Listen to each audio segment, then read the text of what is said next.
Hey guys, tonight we're slipping into sandals and heading somewhere unexpected, the ancient lands of Nubia, where the twilight settles thick and warm over the banks of the Nile, and a flash of gold from someone's mouth might just be the fanciest thing you've seen all week. Picture this, a dusty footpath winding through an 800 BCE village of sun-dried mud brick homes. Palm trees sway slowly in the breeze like they're also a little too warm to move quickly. Somewhere behind you, a woman laughs, and you catch a glimpse of her smile. It's not white. It's gold. A faint gleam of metallic shine right where her canine should be, and maybe one of her molars too. You blink. Then squint. Then wonder if you've been walking too long without water. But no, there it is again, on a young man selling date wine, and again on the chief's eldest daughter as she draws water from the communal well. Gold. On their teeth. In broad daylight. And not for dental reasons, at least not in the modern sense. So, before you get comfortable, take a moment to like the video and subscribe, but only if you genuinely enjoy what I do here. And let me know in the comments, where are you listening from, and what time is it where you are? Now, dim the lights, maybe turn on a fan for that soft background hum, and let's ease into tonight's journey together. You step further into the village, and already the air smells like roasted millet, river clay, and smoke drifting from a smithy fire. Somewhere nearby, someone is singing, low and rhythmic, almost like a lullaby. You ask a passing elder, politely, about the gold. It's just what we do, she shrugs. Beautiful, yes. And lucky. For some. She grins and there it is again, a delicate line of gold leaf set into her lower front tooth. It looks ancient and intentional, like something handed down, not patched on.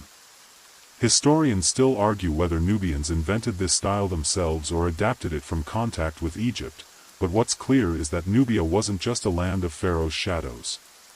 These were independent kingdoms, Kerma, Napata, Meroe, with their own proud customs. And yes, those customs included decorating teeth. Unlike the slick porcelain veneers of today, these weren't about hiding flaws. They were celebratory. Expressive. A flex. You didn't get a golden tooth because you had a cavity, you got it because you wanted to shine when you smiled. You make your way to a central gathering space, where dancers stomp rhythms into the dust and a drumbeat pulses through the ground like a second heartbeat. Many of them have something glinting in their mouths as they sing. Not everyone, but enough to make you wonder who gets to wear it, and who doesn't. It turns out, not everyone qualifies. Gold was valuable, of course, but it was also symbolic. In Nubian belief systems, gold didn't tarnish, which made it divine. A substance of the gods. To wear it, especially so close to your speech and your breath, was to claim a little of that sacred permanence for yourself. You sit near the fire, next to a healer who's mixing herbs with what looks like powdered quartz. For tooth pain, she tells you, but not for decoration. That's the goldsmith's job. She points to a squat little hut with an anvil out front. You make your way there. Inside, you meet a man with a face so lined it could be a map. His hands are calloused, his breath smells faintly of cloves, and he's hunched over a tiny silver tool that looks like a very old dental pick. On a low table lies a delicate, almost paper-thin square of hammered gold leaf. This, he says, holding it up so it catches the firelight, is not for eating. Not for chewing. This is for being seen. He taps his own incisor, which glints briefly. People remember a smile that shines. He shows you a wooden model of a jaw, complete with clay teeth. Onto this, he carefully applies gold leaf using a sticky sap resin made from the acacia tree. The gold adheres like a second skin, shimmering faintly in the firelight. You lean closer and realize this isn't a modern dental crown, it's fashion. Scholars still debate whether these golden teeth were installed permanently or temporarily affixed for ceremonies. Some argue they were for royalty and elite women only, while others believe traveling traders and skilled artisans had access, too. There's even a theory that certain tribes marked life milestones, like reaching adulthood or surviving childbirth, with a flash of dental gold. The goldsmith finishes his model and offers a wry smile. Some say it protects the soul. Others say it just looks good at weddings. You leave the hut feeling a bit like you've just witnessed something deeply personal, like someone showing you their diary, but it's made of metal and sits behind their lips. Outside, the evening has thickened. The stars are appearing in 2s and 3s. A group of children races past, laughing, one of them proudly flashing a tiny gold dot on her front tooth. She can't be older than 10. You raise your eyebrows. A nearby elder grins. Her grandmother paid for it. Said she smiled like the moon. Wanted her to shine like the sun. That seems to sum up a lot of what you're learning here. Gold teeth weren't just decoration. They were intention. A way of saying something, without speaking. And in a land where the Nile gave life, and gold poured from the earth like honey from a cracked hive, it made perfect sense to carry a little of that brilliance with you, especially in the one place everyone sees when you're being honest. Your smile. You're back along the Nile now, walking slowly by the water's edge as frogs croak somewhere in the reeds. The surface of the river shimmers under starlight, reflecting a path forward like it knows exactly where you're going. And in a way, it does, because the Nile wasn't just a river in Nubia. It was a trade route. A golden artery. A conveyor belt carrying obsidian, incense, elephant tusks, and gold, up and down the spine of Africa. You crouch near a cluster of woven baskets stacked beside a flat-bottomed canoe. Inside them, flakes of gold dust, gathered carefully from nearby mine shafts. They're bound for somewhere north, probably Egypt, where the nobles and priests are always hungry for more shine. But some of it? Some stays behind. 4 smiles. It's easy to forget that ancient Nubia wasn't some forgotten backwater. It was wealthy, strategic, cosmopolitan. Positioned perfectly between sub-Saharan trade networks and the pharaonic kingdoms to the north. Goods and ideas flowed both ways, beads from India, cedar from Lebanon, and whispers of strange customs, like inlaying gemstones into one's teeth or filing them to show social status. Historians still argue whether Nubian dental decoration developed independently or was part of a larger Pan-African aesthetic tradition, shared and shaped across regions like Nigeria, Ethiopia, and the Sahel. But Nubia? Nubia made it shine. You pass a group of porters unloading bundles of papyrus and cowrie shells from a barge. One stops to swish water over his face, flashing a gold-capped molar as he grins. Northmen always stare, he says with a wink. Think we swallowed their treasure. A merchant nearby is preparing a small trade for a royal emissary. On the cloth he's unfurling, dried figs, red ochre, myrrh, and, yes, 5 thin coils of gold wire. Not for jewelry, but for something closer to the tongue, he explains. You raise an eyebrow.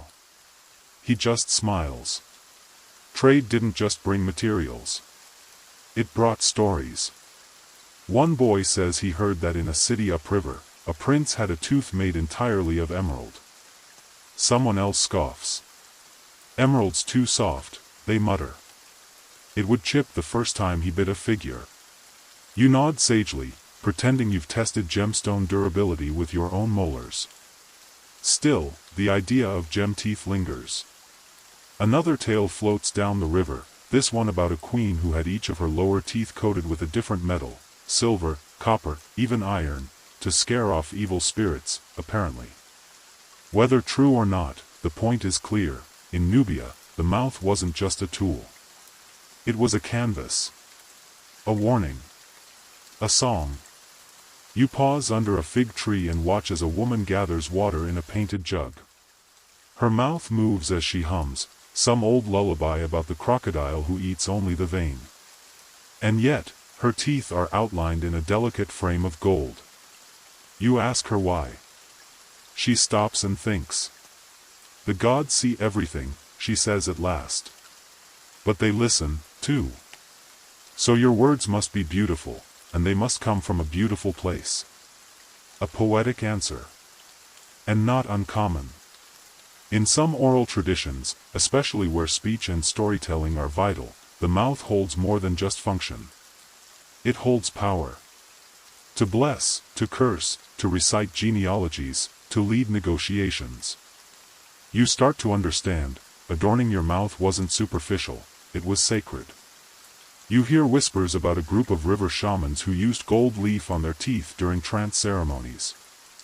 The shine was supposed to reflect evil spirits back toward the underworld. They'd chant by firelight, says a fisherman, and the gold would flash between words.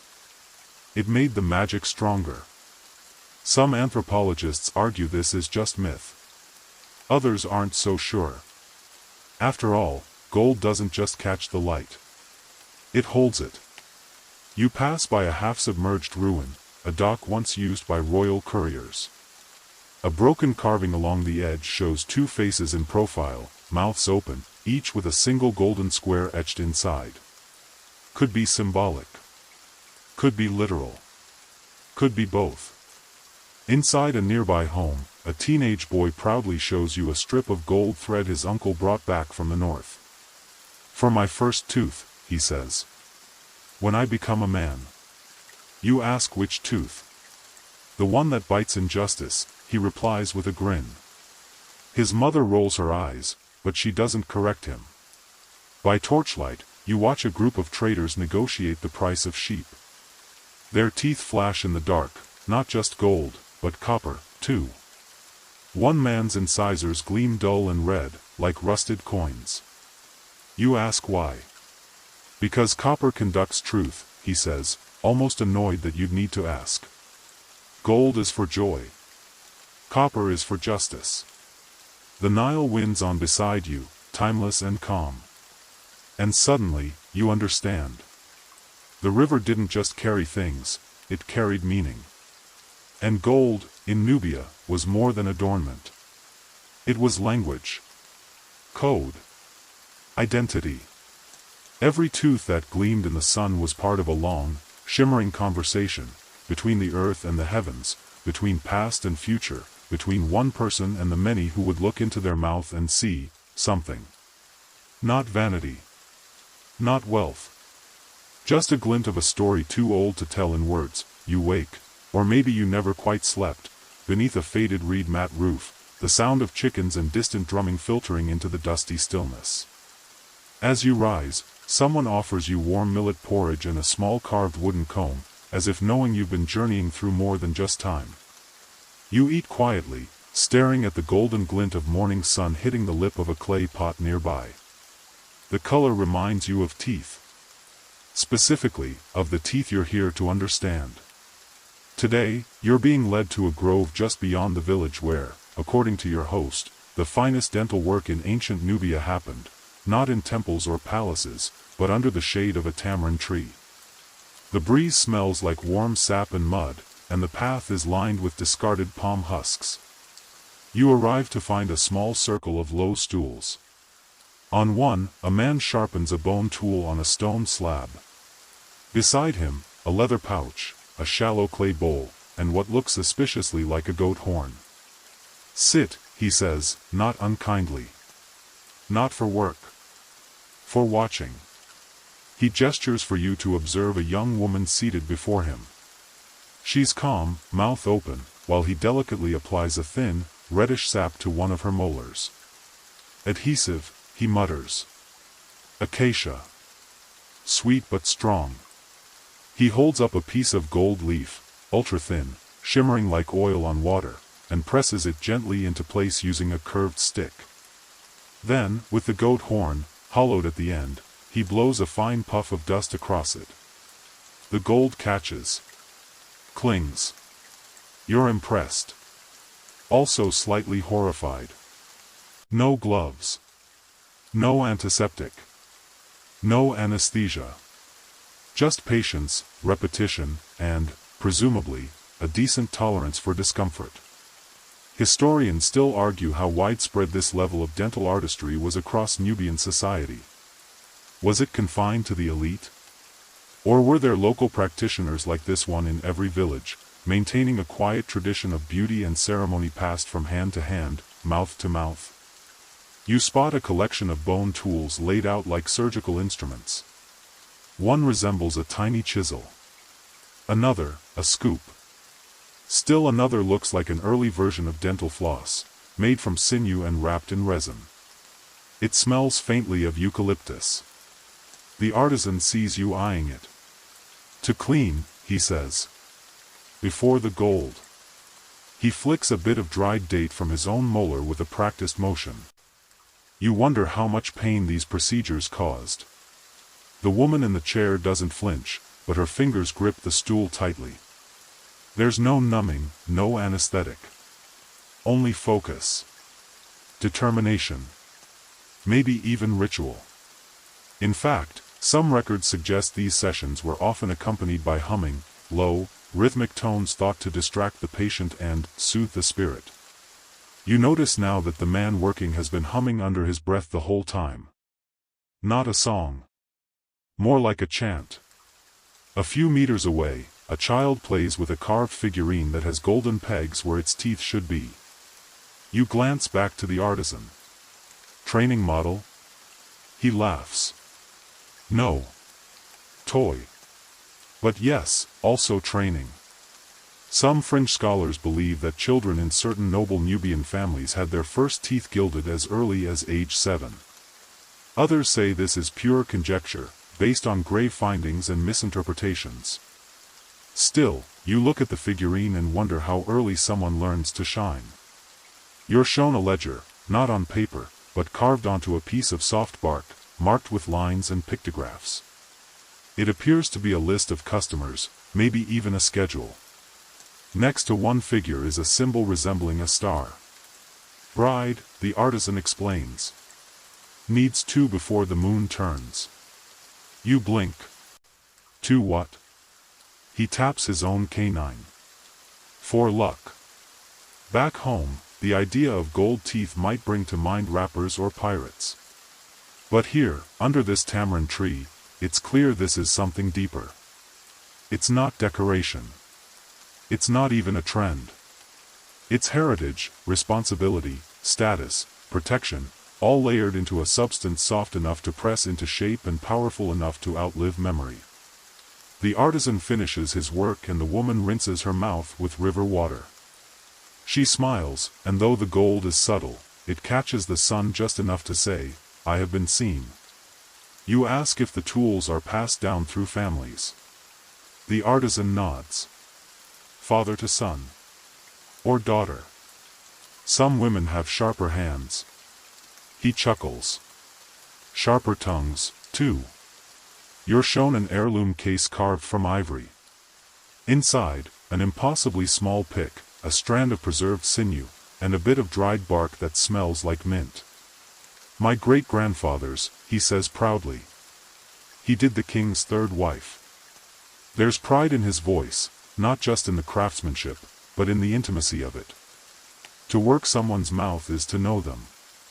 To leave something inside that mouth, something permanent and beautiful, is to take part in their life.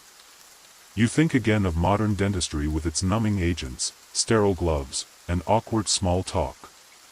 And then you look around this grove, where each motion is deliberate, each result a reflection not just of the client, but of the hands that placed the gold. Want one? The artisan asks. He holds up a fresh square of leaf with a wink. You politely decline. Another time, you say, already knowing this isn't a choice you could ever make casually. Because here, gold in the mouth isn't flashy. It's not performative. It's personal. It's a conversation that will last longer than the words ever could. You rise from the artisan's grove and follow a winding goat path that leads you through golden fields and toward a clearing used for ritual gatherings. The scent of incense hangs faintly in the air, and as you step beneath a canopy of woven papyrus mats, you start to sense that here, among the elders and ceremonial dancers, golden teeth are more than fashion. They're offerings. A woman kneels before a low altar, her head bowed, her shoulders bare beneath embroidered linen.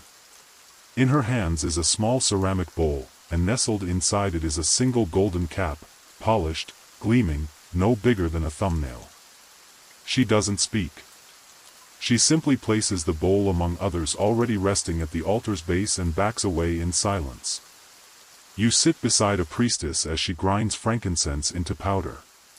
It was her mother's, the priestess explains without looking up. She offers it now for safe childbirth. You blink, not quite following. The tooth, you ask. The gold. She nods. The tooth holds her mother's voice. Her laughter. Her prayers. To wear it would be to carry too much. To offer it is balance. Historians still argue whether this practice was religious in nature or simply symbolic, a way to show grief or gratitude. Some scholars claim golden teeth were melted down and repurposed after death, while others believe they were buried with the body or offered to ancestral shrines, just like this. The line between ornament and offering in Nubian culture is thin. One person's status symbol might be another's protective charm. One woman's fashion piece might be her cousin's fertility talisman. You wander through the clearing and notice that each bowl at the altar holds something slightly different. One has gold wire twisted into a spiral, another holds a cracked ivory tooth with a gold flake embedded in the root. None of them look like trash. They look like memories, set down gently. A young man joins you, clearly nervous. He opens his hand to reveal a baby tooth coated in gold foil. "My brother's," he whispers. "He died last summer." You ask why he brought it here. Because it's the only part that's shown. You step away to give him space and find yourself drawn to a woven wall hanging nearby. It depicts a woman with one gleaming tooth and a halo of grain around her head. You ask someone who she is. She sang healing songs, they tell you. Her voice made the sick laugh. The gold made them believe. It's hard not to be moved. You've spent most of this journey assuming golden teeth were about prestige, status, maybe even vanity. But here, it becomes clear, sometimes, the gold was for someone else. You're shown a tiny shrine just outside the clearing, a rough stone circle with a dented metal mirror leaning against it. For reflection, your guide explains. Not metaphorically. Literally. The mirror was angled so that the offerings placed inside the circle, often tiny golden flakes, would catch sunlight and reflect outward, like beams of protection aimed at the spirits. You kneel beside it and peer into the mirror. Your own reflection is dusty, wide-eyed, tired, but behind you, a soft golden shape glows in the bowl. It's not bright. Not flashy. Just present. Some fringe scholars have argued that golden teeth were believed to help anchor the soul, preventing it from slipping away during illness or sleep. It's a theory based more in oral tradition than hard evidence, but standing here, among incense and silence, you can see how people might come to believe it. You watch a woman lean forward and whisper into one of the offering bowls. She places her hands on her chest, exhales, and walks away. You don't ask what she said. Some stories aren't yours to hold. Outside the grove, you hear faint music, flutes and soft drums, and see a wedding procession winding past. The bride's teeth sparkle as she smiles, not in a staged way, but in a quiet, knowing way. Her mother walks beside her, also smiling, but more tightly. She gave her daughter her own gold cap for the ceremony, someone explains. She says it brings luck to the first kiss. The line between sacred and personal is blurred here. Sometimes it's both. Sometimes it's neither.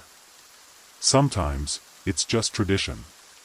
A child tugs at your sleeve and shows you a clay figure they've made, a woman with exaggerated lips and a gold dot painted on her mouth. Is she a queen, you ask? No, the child says, she's a healer. But she's important.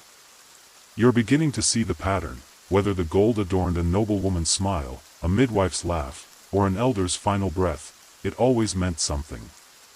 It was never random. Never meaningless. The artisan's grove was about process. But here? Here, in this ceremonial space, you learn about intention. Because when gold goes in the mouth, it doesn't just sit there. It speaks. Not loudly, but persistently. And long after the person is gone, the glimmer remains, on altars, in memories, maybe even in the shape of a smile passed down through generations. You step away from the altar and look up at the trees. Tamarind pods hang like sleepy lanterns. The wind rustles their shells, and for a moment, it sounds like teeth tapping together. You smile, and for a second, imagine what it might feel like to smile with gold. You wouldn't feel richer. You'd feel remembered. You wander farther from the altar grove now, following a woman with a walking stick carved into the shape of a crocodile. She walks slowly, her ankles wrapped in linen, her back straight with the kind of posture that says she's seen many decades, maybe even centuries, if you count the weight of stories. As you fall and step beside her, she chuckles. You want to know who gets to shine and who doesn't, she says, without needing to ask. She points to a hill in the distance where smoke curls lazily from a round thatched rooftop. That house? Gold on every tooth. Traders brought lapis and cedar from the north, and they wear their stories on their smiles. Her voice lowers. But the people 2 doors down? Farmers. Maybe a copper sliver, if the harvest is good. It begins to dawn on you, the glint of gold in a Nubian mouth wasn't just about beauty. It was a kind of map, a quiet social signal. Who you were, where you'd been, what you meant to others. Historians still argue whether these dental decorations followed strict class divisions or whether, like so many things, they bent to circumstance. Some say only the elite were permitted golden smiles. Others point to burial sites showing village women with intricate inlays and teenage boys from minor families flashing foil. Gold knows who deserves it, the woman mutters, as if the metal itself is judge and jury. You sit with her beneath a low acacia tree, watching village life unfold like a patient dance. A young girl, maybe 12, walks past with her friends. Her top teeth gleam subtly. You ask the woman if that's normal. She just had her first bleeding, she says. Her aunt gave her the gold. You nod, trying not to look surprised. Puberty rituals. Coming of age. It all ties in. You start to realize this isn't just about wealth or looks. It's about timing. Another woman passes by, middle-aged, with deep smile lines and no gold at all. You raise an eyebrow. Your companion notices. Her husband doesn't believe in decoration, she whispers. Thinks it invites spirits. Then she grins. He has 3 gold teeth. You laugh softly. Marriage, then, complicates the shine. You stroll through the market square, where vendors hawk spices and textiles, their teeth flashing intermittently as they shout prices and barter terms. One man, selling dried fish, has a golden gap right in the middle of his lower jaw. You comment on it, and he winks. Lost the tooth in a wrestling match. Didn't want to scare the customers. The class system here is subtle. Not enforced with armor or tax. It's in the teeth. 2 molars lined with gold. You probably own goats. 4 or more. You probably own the field they graze in.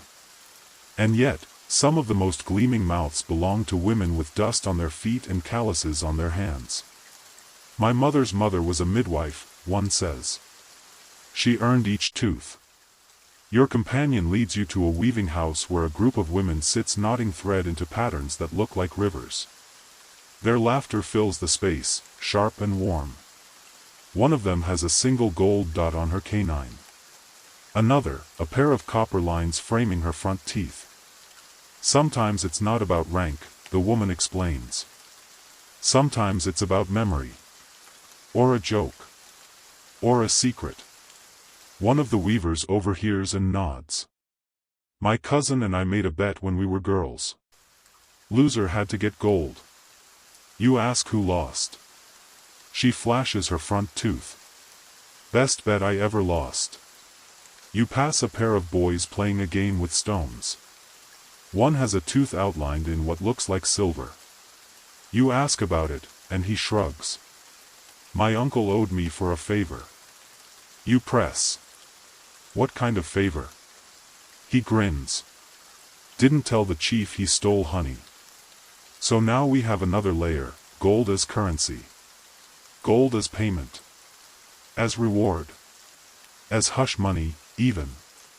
The metal that wraps your molars might have been earned by bravery, or by silence. Scholars often wonder how gold leaf was stored and valued in daily transactions.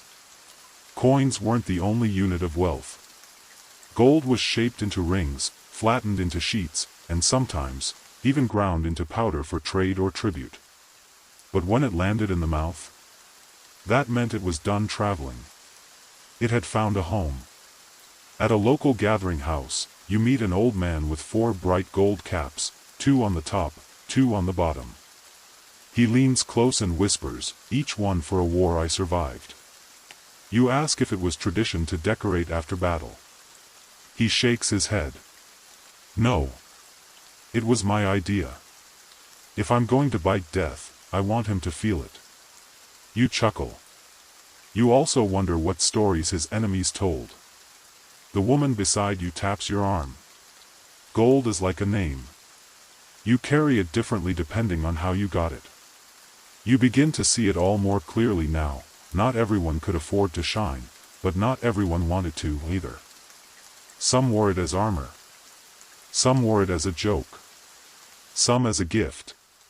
Some as a dare. The shine didn't make them beautiful. The story did. You leave the gathering house behind, your sandals crunching softly over gravel and windswept seeds. The sun has reached its lazy descent, casting long shadows that make every step feel slower, more deliberate. There's a hush in the village now, children drifting home, market stalls being folded closed, the faint murmur of evening prayers rising from doorways. And just as the world quiets, you're led to one of the most curious places yet, the house of a dream interpreter. It's a low, round dwelling near the riverbank, with painted symbols curling around the walls, eyes, stars, mouths. The woman who answers the woven curtain door has no gold in her teeth. None. But she motions for you to enter and speaks in a voice both rich and quiet. You're looking for the shine that speaks without speaking. You sit beside a small fire while she prepares a tea that smells like roasted barley and hibiscus. Many believe gold makes the soul louder, she begins. But it also changes what the soul says. You sip the tea and let her explain. In some circles, especially among seers and dream keepers, gold teeth were thought to influence dreams. Not just for the wearer, but for anyone who heard them speak before sleep. Historians still argue whether this was superstition, religious belief, or part of a now-lost oral tradition. One school of thought claims that storytellers with gilded molars were seen as conduits for divine wisdom. Another says it was all about acoustics, that the thin metal subtly altered speech patterns in a way that lulled listeners. You don't know what to believe, but it's clear the idea lingered for generations. The dream interpreter reaches into a carved wooden chest and pulls out a necklace, strung not with beads, but with tiny, flat metal squares. Gold teeth that fell out on their own, she whispers. Found under pillows. Kept for truth. You're not sure whether to be fascinated or slightly unnerved, but you lean in anyway. She tells you of a tale passed down from her grandmother, of a man whose tooth was wrapped in gold as an infant, and who went on to dream the entire journey of the Nile in one night, every bend, every crocodile, every whisper of wine through the reeds. He never spoke again, she says. Didn't need to. You hear other stories like it as night deepens. One about a woman who dreamed of her mother's voice long after she died, each word carrying a metallic echo, as though remembered through gold. Another about a boy who claimed he could taste thunder when he bit into bread. He had a gold chip on his incisor. You wonder aloud if these are just bedtime stories, and the interpreter chuckles. Of course they are. All stories are. But some, she taps her temple, cling to the tongue longer. There's even a quiet belief in some parts of Nubia that speaking too many lies with gold in your mouth would cause the gold to tarnish, darken, fade, or worse, fall out. A self-policing kind of honor system. Whether real or imagined, you can't help but glance at your own reflection in the brass bowl beside you. She tells you about a group of traveling musicians, famous for their golden grins. They'd sing under moonlight, and the flashes of gold from their teeth were said to call spirits down from the stars. Not malevolent ones, just curious ones. If the spirits liked the music, she says, they'd leave gold dust in the singer's footprints. You raise an eyebrow. Did anyone check? She smiles. Always. You step outside again, the tea still warm in your chest. The stars have fully emerged now, thick as grain in a full basket. You hear laughter nearby, gentle, soft. A group of young people is gathered around a fire, telling stories, passing roasted nuts, and flashing the occasional golden smile. You sit among them quietly. One girl turns to you and says, "Gold in the mouth helps you remember names in your dreams. Or forget them." You ask which one's better. She shrugs. Depends who you're dreaming of. The fire crackles. One of the boys begins to recite an old epic, about a queen who had her wisdom teeth removed so the gods couldn't hear her thoughts. Then, secretly, she had them gilded and worn as earrings. She listened to herself, he says. And no one else could. The interpreter's house glows faintly behind you, the painted symbols catching moonlight. Eyes. Stars. Mouths. You're starting to see how it all connects. Gold doesn't just decorate the mouth. It shapes it. It carries meaning beyond speech. It's a memory storage device, a truth-telling device, a dream-walking device. Or maybe it's just a shiny metal we decided to whisper stories into because it stayed still long enough to listen. Whatever it is, you can't unsee it now. Every golden tooth you pass feels like a little lantern. A small, flickering truth, embedded where breath begins. You rise, stretch your back, and let the fire's warmth soak into your bones. One of the girls tosses a nut into the flames and says, "For clear dreams." You do the same. Then you walk back to the riverbank, the stars doubled in its slow surface. You look into the water and smile. No gold. But maybe, just maybe, your words will shine anyway. You wake slowly, your back pressed against warm stone, the Nile whispering nearby like a lullaby still stuck in your ear. Dawn light spills over the far cliffs in soft, golden waves, gold again, always gold, and as you sit up, the world begins to shimmer with stories. Especially the ones not spoken out loud. This morning, you've been invited to a different sort of gathering. Not a ceremony, not a market, this is a place for craft, tucked behind the homes of weavers and basket makers. The toothsmith, as your guide jokingly calls him, waits in a shaded lean-to, surrounded by tools so old they might have once adorned pharaohs or poets. Or maybe just stubborn uncles who wanted a little shine when they chewed their lunch. He doesn't look like a dentist. He looks like a potter or maybe a scribe. But his fingers move with delicate certainty, sorting through little pouches of powdered gold and tools made from ivory, horn, obsidian, even fishbone. You wonder if this is medicine, art, or something closer to witchcraft. He's preparing a mold for a new inlay, gold pressed into a cracked molar that still somehow holds together. As you lean in to observe, you notice something strange. The gold isn't just yellow. It has a faint reddish hue. Desert gold, he mutters, not looking up. Dug from dry riverbeds, mixed with ash. Stronger. Harder to lose. Historians still argue how much of this is real metallurgy versus local legend. Some say desert gold is just slightly oxidized. Others claim it really does stay in the mouth longer. Still others insist it's all in the story, the belief makes the bond stronger. You ask how long the procedure will take. The toothsmith shrugs. An hour? A song? Depends how still he stays. He gestures at the young man waiting nearby, mouth open, eyes nervously fixed on the ceiling.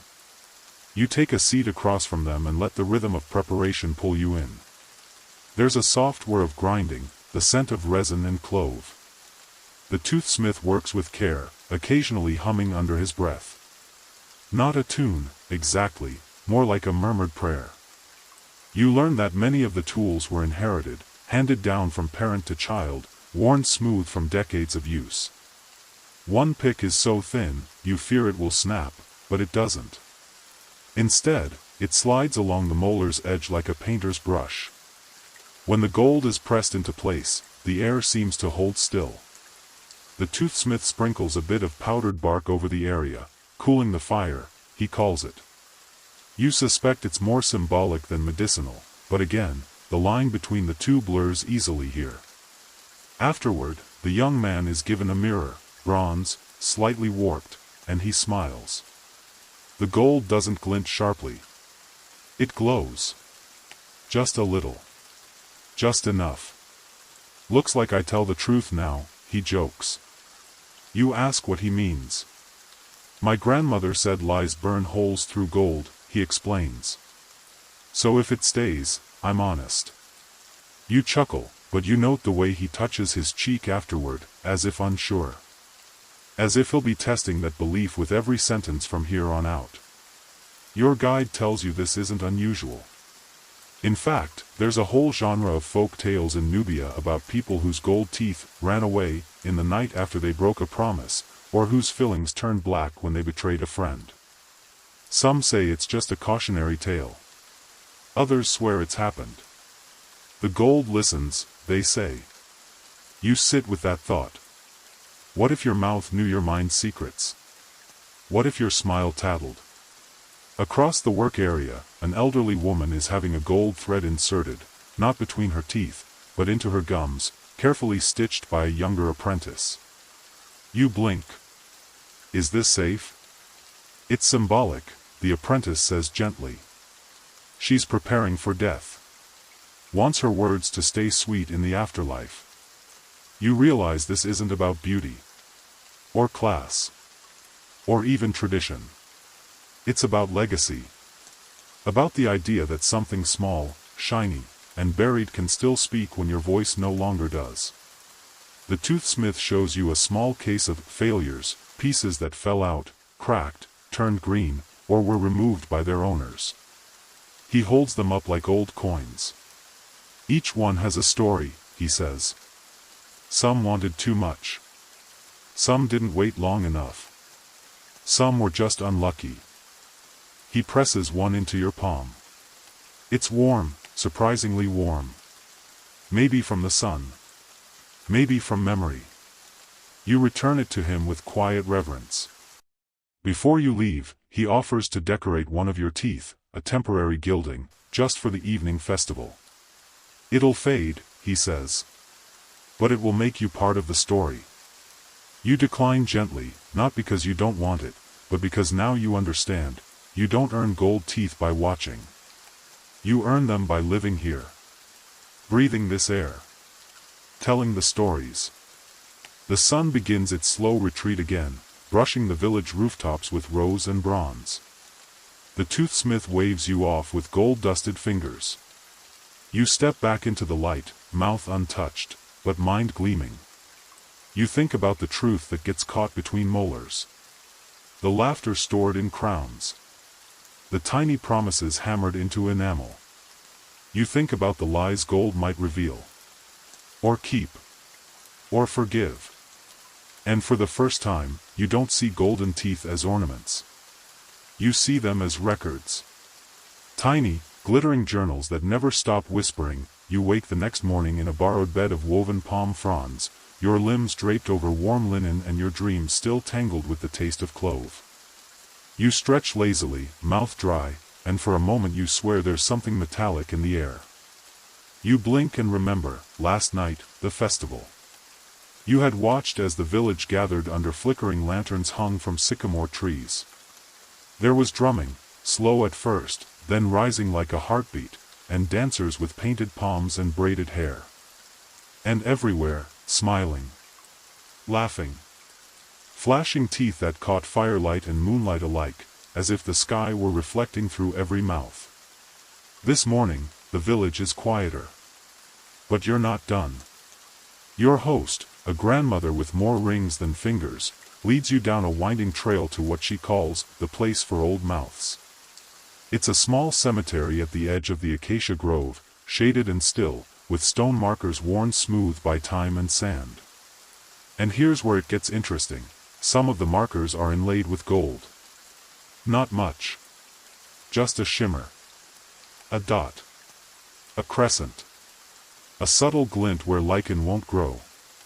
You kneel at one of the stones. There's a faint carving of a face, open-mouthed in song. A singer, your host says.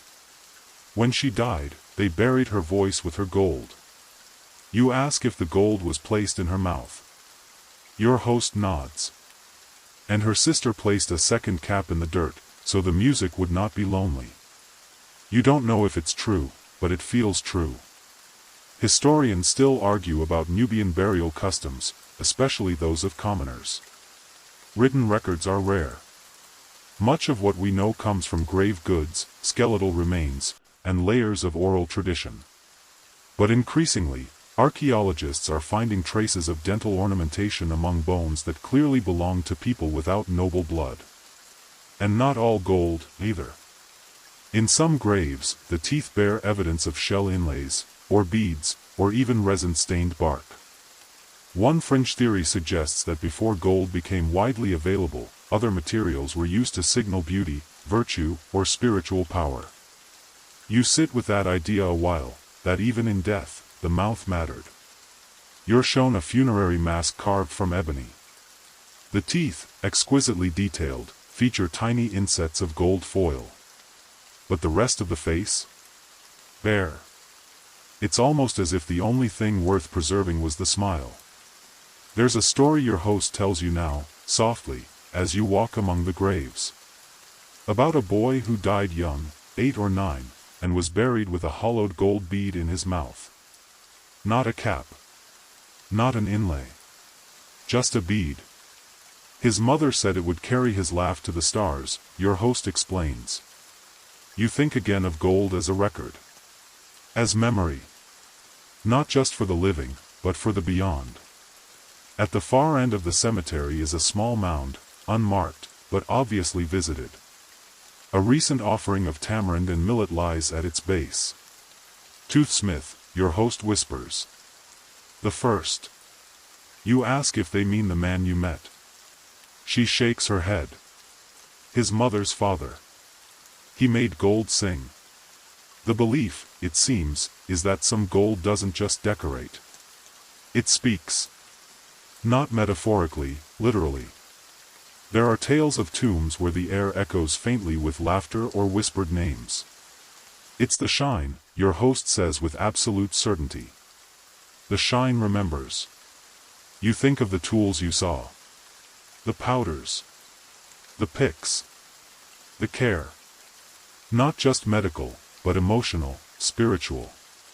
And you wonder, if a culture pours that much reverence into the mouth, what else does it whisper to the dark? On your way back to the village, you pass a group of children playing a game involving pebbles and humming. Every time one wins, they flash their teeth and shout the name of someone they love. You ask about the rules, but they laugh and run off.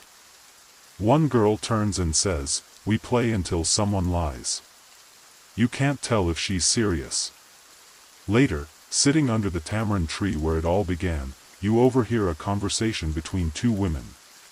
One wants a gold line etched along her front tooth. The other warns her, if it's crooked, people will think your story is, too. You smile. This isn't cosmetic.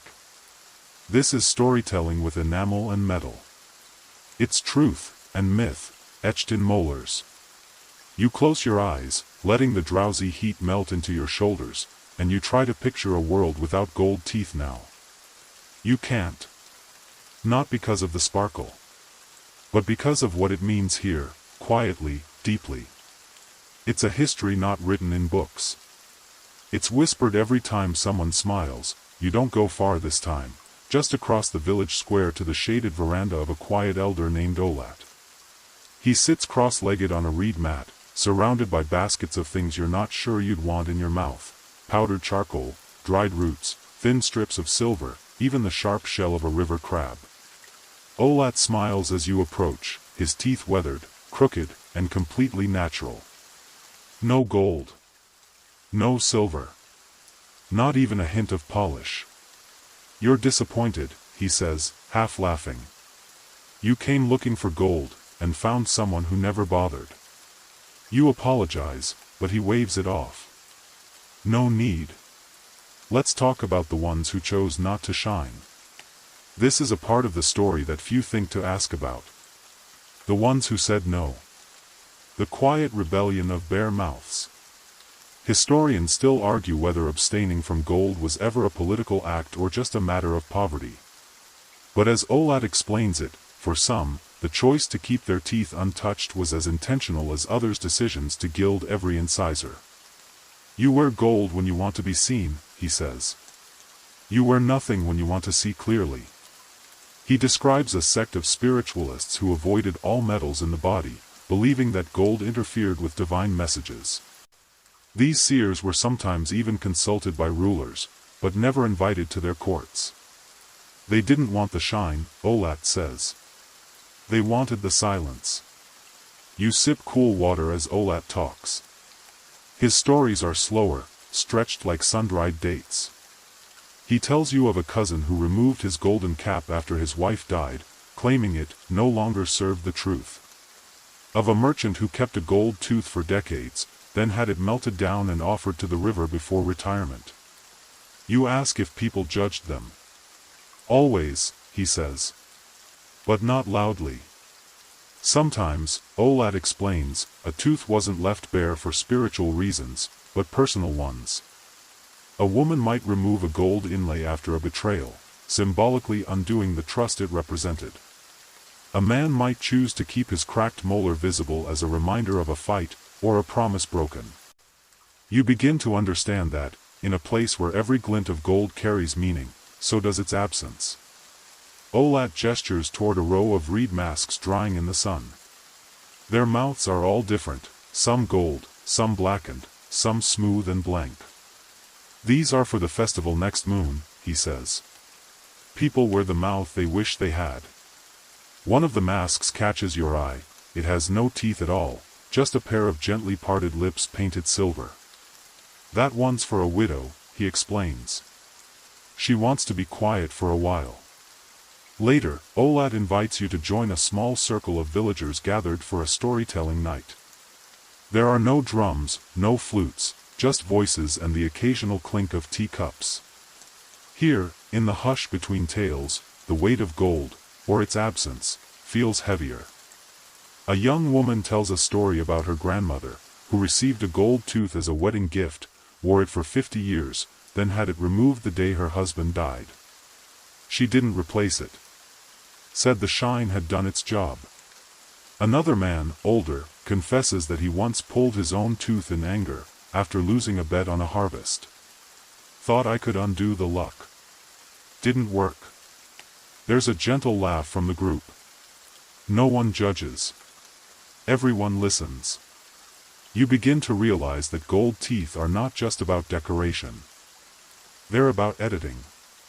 People here edit their lives through their mouths.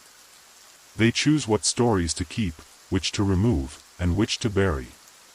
One girl says she's planning to get her first gold line next year, if her voice deepens. She wants her mouth to match her new song. You ask what that means, and she just smiles. You'll hear it. When the gathering ends, Olat pats your shoulder. Everyone talks about the teeth they can see, he says. But sometimes it's the missing one that makes the story interesting. You walk back toward your guest hut slowly, watching shadows stretch and blend into one another. You pass the toothsmith's lean-to, now empty and quiet, and you pause to peer inside. Among the tools, there's a small jar labeled simply, returns. Inside it are tiny bits of removed gold. Not broken. Not discarded. Just returned. You wonder what stories they gave up. What silence they earned. You reach your door and step inside, letting the woven curtain fall behind you. The room smells faintly of tamarind and sleep. You sit, letting your back ease against the wall, and you run your tongue along your own teeth. No shine. But you smile anyway. Not every story needs gold to matter. You wake to the sound of grinding. Not loud, not sharp, but steady, rhythmic, as if the earth itself is slowly chewing something over.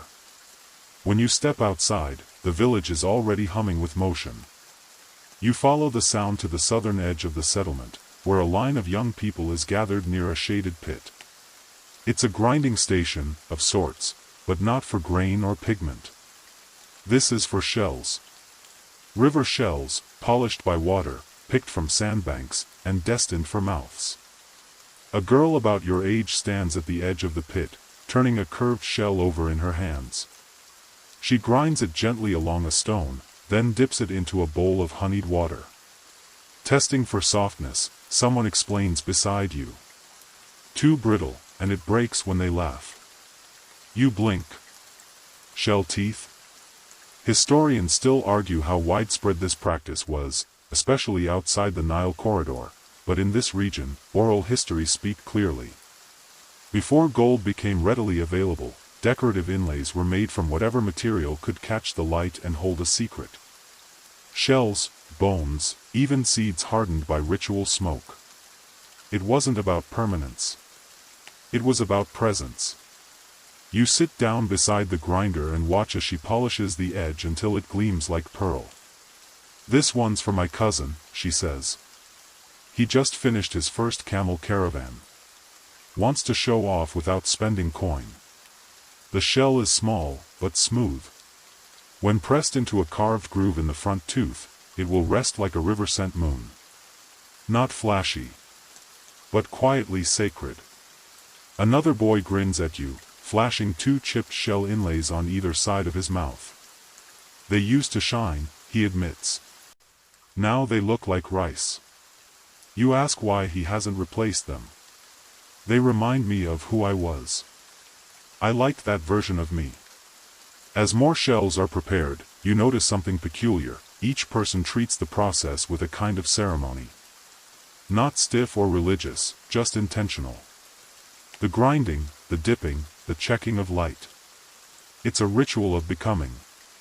You're told that certain shell shapes are used to convey emotion. A rounded sliver on the canine might signal a recent courtship.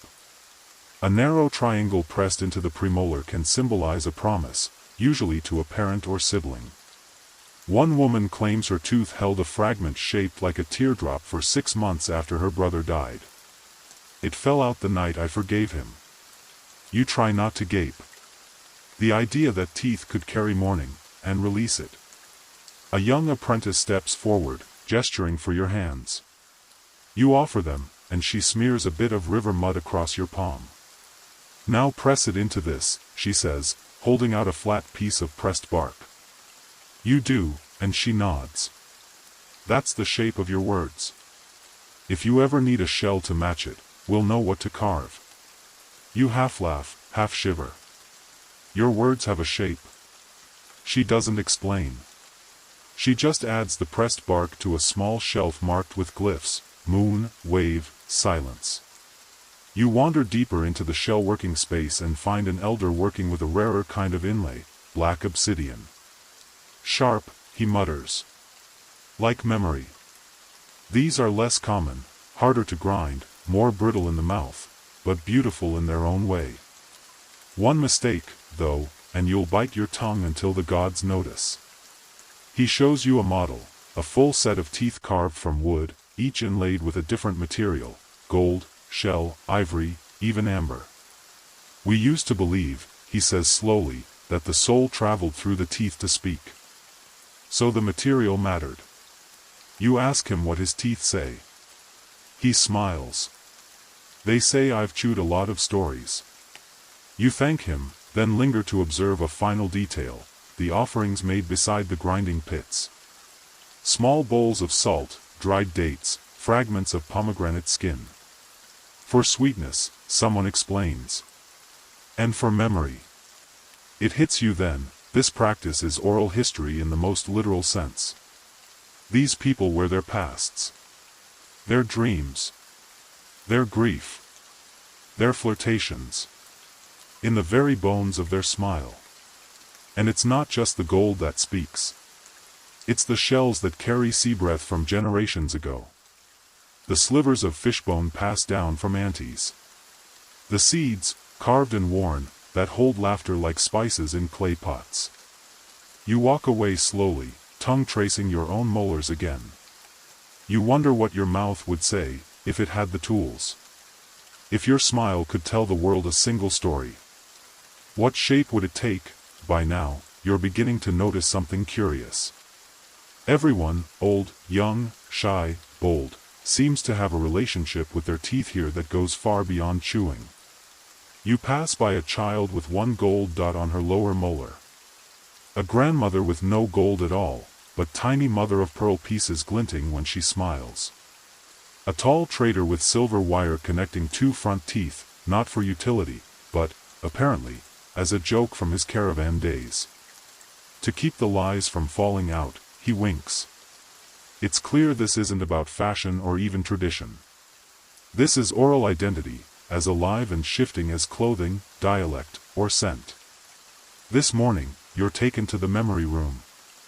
It's not a grand structure, just a shaded alcove carved into the hill behind the village. But inside, it's cool and still. And full of teeth. Don't panic. These aren't bone-chilling, horror movie teeth. These are polished, ornamental, symbolic teeth, mounted, labeled, arranged like precious stones in neat rows along the walls. Each tooth in the collection tells a story. And the woman who curates them? Even more so. Her name is Anati, and her own teeth are completely unremarkable. All natural. A bit uneven. No gold. No silver. Not a single shell or sparkle. Archivists don't decorate, she says with a wink. We carry everyone else's shine. She begins the tour by pointing to a gold incisor mounted on a pedestal of cedar wood. This belonged to a boy who spoke 5 languages. He wanted to be buried with all of them, but chose to give one away. You ask which language? She shrugs. Whichever you don't speak. Next is a molar split with an opal inlay, blindingly beautiful, even now. We think it belonged to a marriage officiant, Anati says. He wore different stones depending on the season. This one was for union started under storm clouds. You blink. Literal storm clouds? She nods. Rain weddings. They believed bad weather at a ceremony meant extra luck. Historians still debate whether this practice was rooted in superstition, meteorological symbolism, or economic necessity. Some say rain meant water abundance, and thus, fertility. Others think it just made for dramatic kissing. Either way, opal teeth were rare, too soft, too precious. This one cracked mid-vow, Anati adds. Bride still stayed. She shows you another specimen, an ancient front tooth carved with a symbol so small you almost miss it. A vow of silence, she whispers. Taken by a poet who had said too much. You stare at it longer than you mean to. A literal promise, pressed into enamel. Anati explains that this room is only part of the archive. The real records are in the stories passed down, teeth only preserved when the people were remembered. That's why we don't clean them too much, she says. The dust helps keep the stories heavy.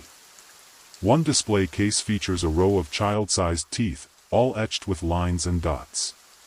Learning teeth, Anati says. Some families carved symbols into them while the child was teething.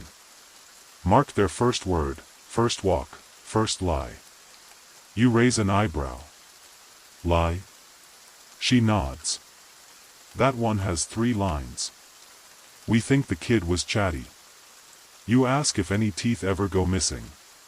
Anati's face darkened slightly. Sometimes. People take them, thinking they're lucky. She pauses. But a story stolen rarely stays whole. It crumbles in the wrong mouth. Outside the room, there's a wall where visitors are invited to trace their fingers over carvings of open mouths, each one representing a story too fragile to keep physically. You press your hand to one shaped like a soft smile.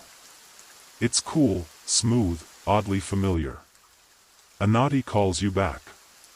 She's holding a tooth unlike any other, a canine with a hole drilled clean through it. This was worn on a necklace, she explains. A healer's charm. Passed through 3 generations. Historians argue whether such teeth were magical, medicinal, or merely symbolic. Some claim that drilled teeth could absorb illness, while others insist they were just status symbols. Still others point to dental anthropology and say, we have no idea, but someone clearly cared enough to carry this in their breath for a lifetime. You watch as Anati places it back with reverence. We don't just store teeth, she says. We store the parts of people they chose to show. Before you leave, she offers you a small mirror. Go on, she says, look at your own. You do. Just teeth. Nothing shiny. Nothing carved. Just yours. But now, somehow, they feel louder. Like maybe they've been saying things all along. You leave the memory room in silence. On your way back, you pass a boy practicing a song, tapping each tooth in rhythm as he hums. Tuning, he says when he catches your eye. You smile. And suddenly, the whole village feels like a song being sung from mouth to mouth, verse by verse, tooth by tooth. You wake to the sound of a tooth being sung into the world. It's not as strange as it sounds. Outside your hut, under a freshly strung canopy of banana leaves, a small gathering has formed around a low, woven cradle.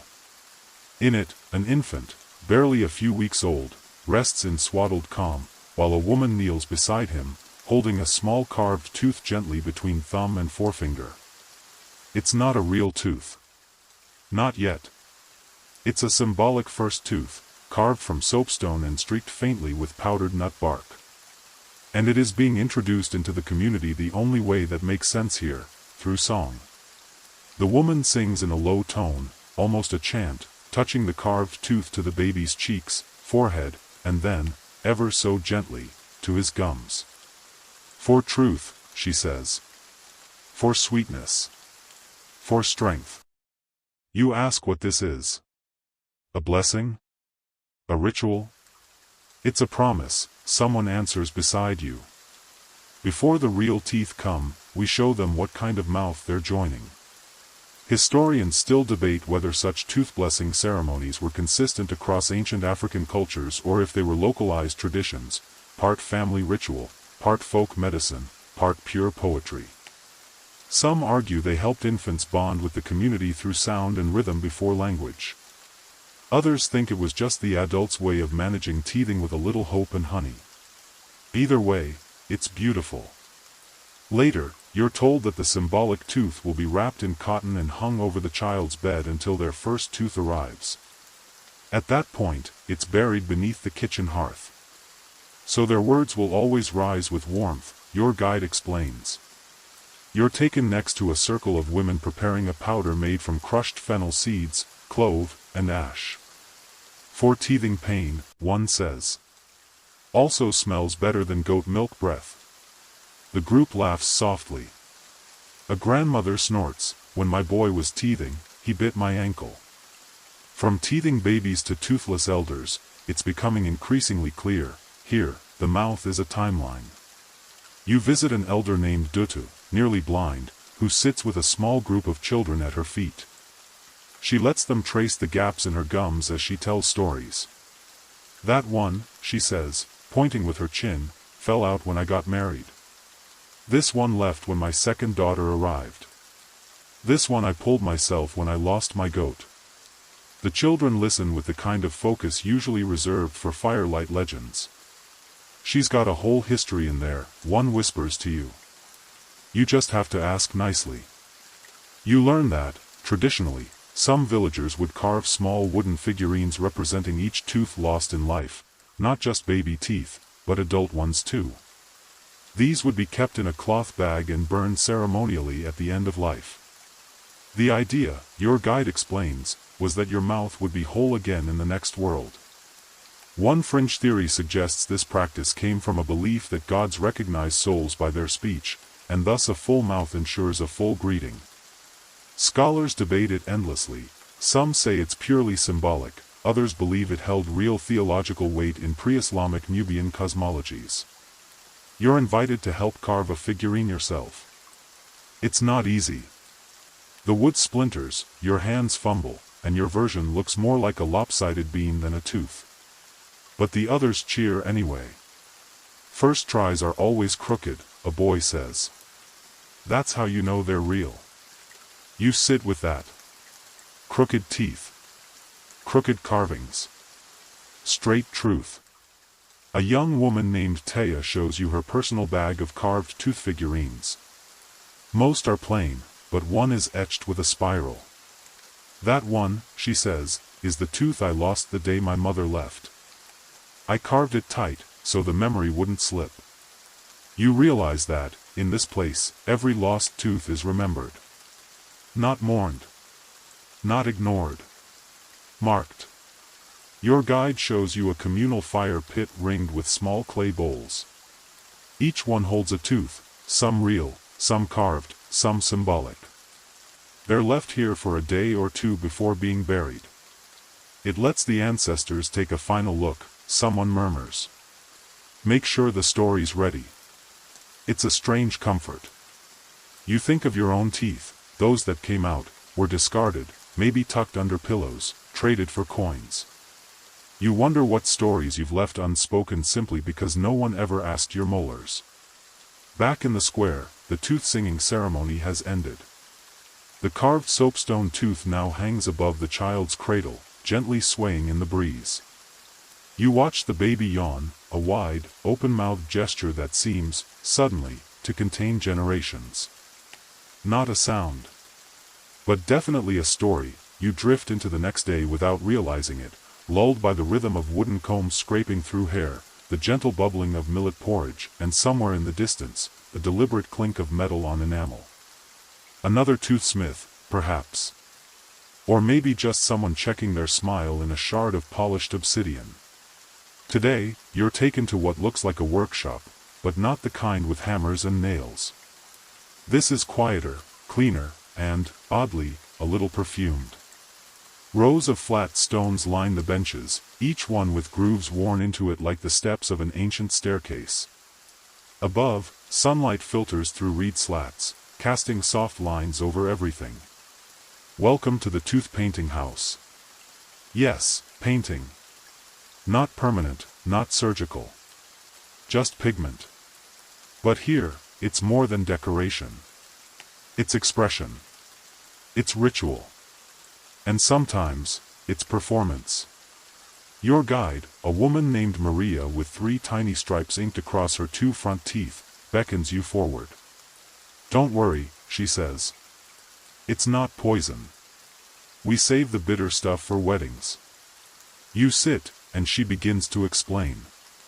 Historically, tooth painting in this region was a temporary art, a way of signaling mood, role, or allegiance, especially during festivals or public debates. Some colors were tied to emotion, red for mourning, indigo for celebration, ash gray for neutrality. Others marked roles. Traders might use a shimmer of bronze when negotiating with outsiders. Healers might daub their canines with white clay when delivering bad news. Historians still argue over whether these pigments held medicinal value or if the connection was purely symbolic. There are scattered records of certain herbs, like morina or crushed neem, being used to cool the mouth, possibly to soothe ulcers or reduce infection. But most agree the dominant function was social choreography. Think of it like emojis, Maria jokes. But more commitment. She shows you a shallow dish of blue powder and dips a fine twig into it, then applies a careful line across her lower incisors. "Today I'm speaking for my sister," she explains. "This color tells people I'm not using my own voice." You blink. That's elegant. And mildly terrifying. You ask how long it lasts. "Depends on how much you talk," she smiles. Around the workshop, others are preparing for a seasonal festival. One girl is layering gold leaf over a hardened sap base to create a checkerboard pattern. Another young man has chosen bright green across one tooth, to match the river frogs, he says, without further context. You notice that everyone works slowly, even meditatively. Each line painted, each tooth dabbed or brushed, feels like a small decision in a larger poem. Maria points to an old painted skull hanging in a woven basket. "He was a diplomat," she says. Each tooth a different region's color. He could smile in 5 dialects. One fringe theory suggests that tooth painting served as a nonverbal negotiation tool, colors and symbols allowing merchants or envoys to communicate intention without words. Especially in times when languages shifted from village to village. It's also believed that some pigments served to protect the spirit. Maria describes a festival in which young initiates paint their molars black, to signal to mischievous ancestors that their mouths are still under construction. It's like a "pardon the dust" sign, she laughs. There are also rules. Certain colors are forbidden to the unmarried. Others must be painted only by a family member, or only during daylight. You ask what happens if someone breaks the rules. Maria shrugs. The paint peels. Or your words start coming out upside down. A small girl comes forward with a bowl of yellow powder. She wants to paint her tooth for the first time.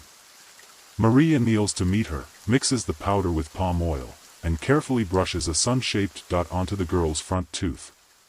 "For your birthday?" Maria asks. The girl shakes her head. "For my dream." You ask what she dreamed. "I bit the moon," she says, perfectly serious. "And it laughed." You sit with that. A painted tooth, a laughing moon, and a child who now wears a secret on her smile. Before you leave, Maria offers to paint your own tooth. "Just one," she promises. "We'll call it a visitor's mark." You agree, of course. She chooses a deep indigo, dabs a line along your lower incisor, and smiles. "There. Now your words will feel like dusk." You grin. And for a moment, you imagine that everything you say from now on will taste like twilight. You walk back into the sun, lips pressed gently closed, unwilling to smudge the night blooming quietly across your smile. The next morning, your mouth still tastes faintly of indigo and crushed leaves. People smile at you as you pass, the kind of smile reserved for someone who's carried a little ritual on their teeth. A few children even nod solemnly at your painted line, as if it confers some secret authority. You begin to feel like your mouth is no longer just yours, but part of a larger, speaking tapestry. Today's walk takes you to the edge of the village again, where an elder sits beneath a flowering shade tree, grinding seeds into a fine, pearlescent paste. Her name is Amata, and her smile is wide and raw. Not a single tooth remains in her mouth, but she wears the absence like an ornament. You sit beside her, and she offers you a bowl of the paste, shea mixed with clove and something faintly citrusy. "For the gums," she says. "And for remembering how sweet things used to be." She doesn't miss her teeth. Or rather, she doesn't miss what they did. She misses what they said. "I had 7 gold ones," she tells you, counting her fingers slowly. "One for each child. Lost one with each wedding. Now they're all married, and I'm free to whistle again." You chuckle, but she's only half joking. Here, the loss of teeth is not treated as decline, but as transformation. A shedding of story that no longer needs to be told aloud. And some wear their edentulous mouths with reverence. Historians still argue whether tooth loss was ritualized in elderly communities like these, or simply accommodated with remarkable dignity. Some sources suggest that, far from hiding missing teeth, elders would decorate the gums themselves, painting the ridges with ochre or even tattooing them in lines that symbolized laughter, silence, or wisdom. Imata shows you a small kit beside her, a round stone pot of red pigment, a flat brush carved from goat hair, and a shard of mirror. We used to dress our mouths like courtyards, she says. Clean, painted, and full of secrets. She shows you how to swirl the pigment into the shea paste and dot it along the gum line, creating what looks like tiny, glistening freckles. I call these my memory dots, she says, tapping each one. This one's for a story I told in the rain. This one's for the song that cracked my voice. This one. I forget. You learn that in some households, losing a tooth prompted a small family meal, where the absence was toasted with porridge and dried figs, and a poem was recited in its honor. One French account even describes a custom where grandchildren would draw faces on smooth stones, bury them beside the lost tooth, and whisper bedtime secrets into the soil. They believed the tooth would grow into a listening root, Imata murmurs, and one day the earth would answer. You ask what she did with her last tooth. She shrugs. Threw it into the river. Told it to swim until it forgot my name. Later, you visit a space behind the elder's longhouse, an airy, quiet garden filled with tooth markers. Not graves, exactly. Just small clay tiles etched with a tooth-shaped glyph and a few lines of poetry. Each one is pressed into the earth like a shy memorial. You kneel beside one and read the lines aloud. You carried my anger for 5 seasons. Then you cracked, and I laughed again. Each tile is a story. A release. A letting go. A woman walks past with a small bag of fruit and stops to press her thumb to one of the markers. My mother's, she says. She was silent for most of her life. When she lost her last tooth, she started singing.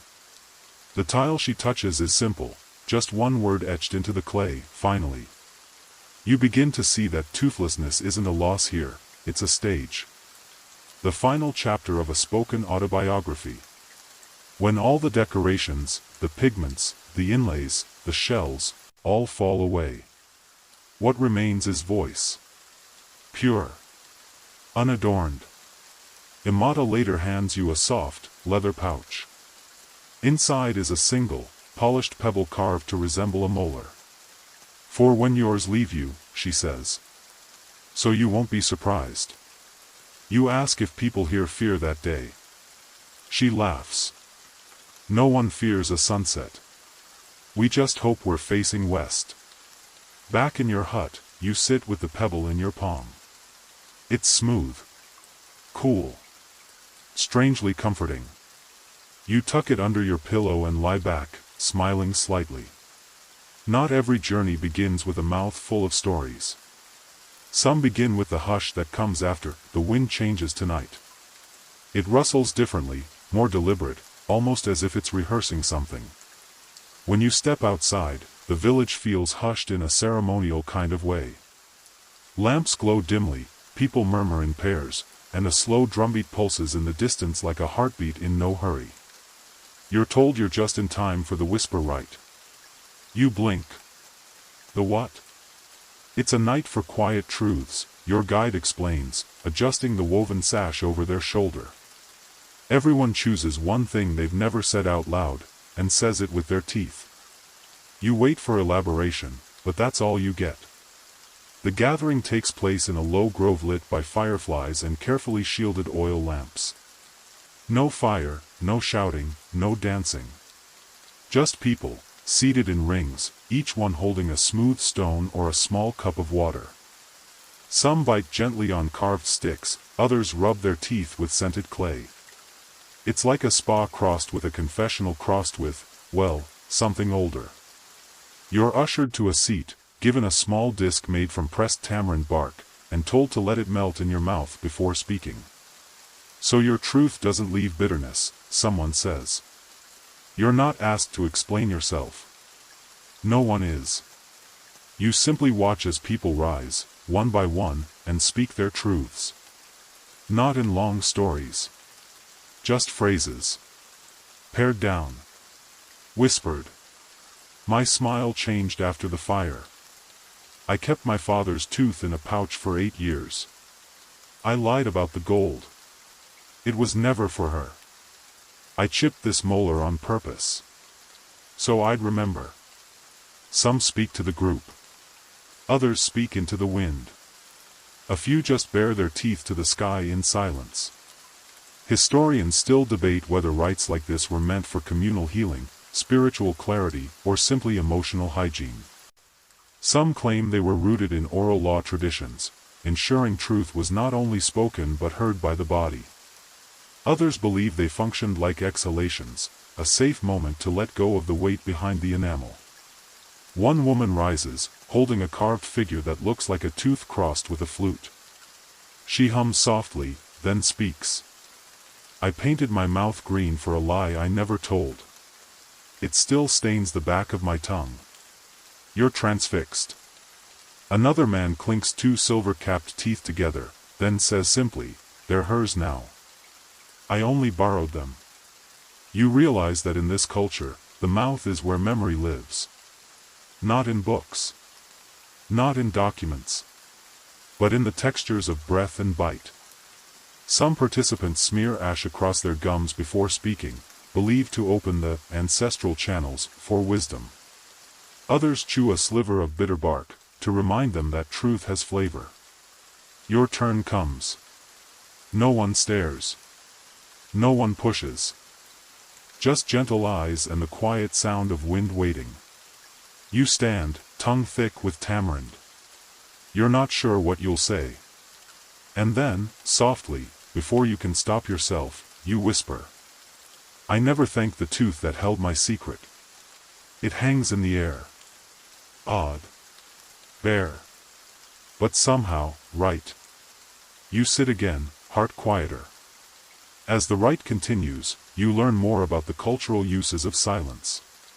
In this community, keeping a tooth unadorned or deliberately unspoken about is also an act of communication. A blank tooth can be louder than a golden one, especially during negotiations, courtships, or funerals. One French account describes a woman who became a living legend for never decorating her teeth, yet everyone agreed she had the most speaking mouth in 3 villages. When she died, her smile was carved into driftwood and floated downriver as a message to the spirits. Later that night, you're invited to the circle of retainers, not warriors, but people who've kept a tooth from someone else. Each person holds a small box, pouch, or locket containing a tooth not their own. A sibling's. A lover's. A teacher's. Each is treasured, but never displayed. It's not ownership, one man explains. It's stewardship. One woman opens her pouch and shows you a single blackened molar. She taught me how to speak with both lips and eyes, she says. I promise to carry this until I learn how to listen. You wonder aloud what happens to those teeth. They choose when to leave, she says, gently readying the pouch. As the rite ends, everyone is offered a sweet root to chew. Not to cleanse the mouth, but to soften the memories released. You walk home slower than usual. The wind is back, brushing against your teeth as if it, too, has something to say. You wake with the taste of sweet roots still clinging to your breath, and a sense that something important has shifted, not in the village, but in you. It's the kind of shift that doesn't demand notice. It just quietly rewires how you smile. Today, the air carries the tang of charcoal and oil. You follow the scent to a clearing where an open kiln puffs faint trails of smoke into the sky. Around it, wooden molds, racks of drying herbs, and, oddly, rows of delicate ceramic tooth charms. Your guide today is a boy no older than 13, covered in clay smudges and wearing a necklace strung with teeth-shaped beads.